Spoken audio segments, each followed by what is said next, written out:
Ya al'umma 'yan Nijar, muna fatan kuna gani waɗannan mutanen duka suna tare da General Tani. Ya al'umma 'yan Nijar, kuna gani waɗannan mutane duka muna ba General Tani goyon baya 100%. Ya al'umma 'yan Nijar.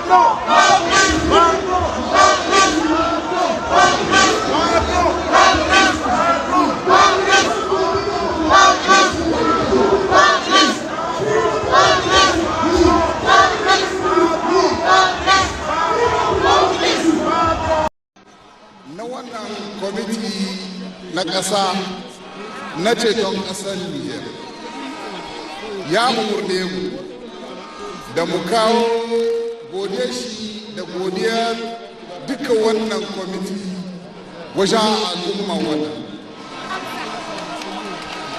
Kuma tun ranar farko da aka yi tahiya ta tsarin jarin gwale wannan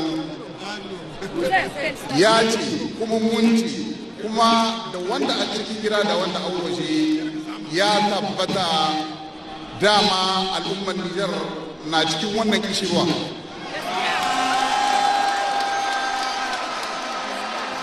Waɗanda suka shirya wannan taron gangamin dai sun ce wannan tamkar kashe ne ga kungiyar sai da yawo da kasashen duniya da duk wani wanda ke son kaima Nijar hari daga waje da karfin soja.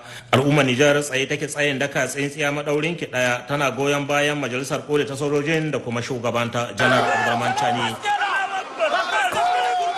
Daga nan Yamai sai mu je zuwa yankin jihar Tilaberi hasali ma a garin Bani Bangu inda a can ma maza da mata yara da manya suka fito a wani jerin gwano tare da yin wani taron gangami domin nuna goyon bayan su ga jami'an tsaron kasar nan.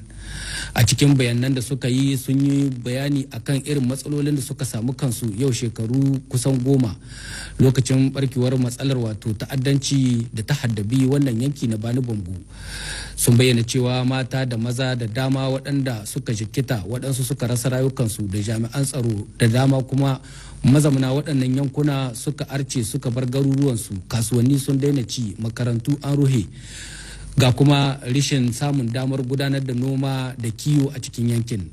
Kai tsaye dai sun bayyana cewa duk komi ya tsaya cik, kuma duk al'ummar da ke zama a yankin a kullum zaman ɗarɗar suke yi dare da rana.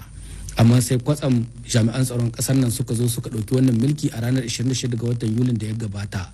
Su dai waɗannan al'umma na yankin Bani Bangu sun bayyana cewa wani sabon lumfashi ne suka samu a ƙarƙashin wannan juyin mulki, saboda haka suka yi kira ga duk lahirin al'ummar Nijar baki ɗaya, hasali ma al'ummar yankin Bani Bangu da ta jihar Tilaberi da su tashi tsaye domin ba da goyon baya muhimmi zuwa ga waɗannan jami'an tsaro da ƙarfafa musu gwiwa a cikin wannan niyya tasu ta kawo gyara da suka zo da ita a nan ƙasar ta Nijar, saboda mu ci nasara kuma ƙasar mu Nijar ta samu 'yancin kanta. A yankin jihar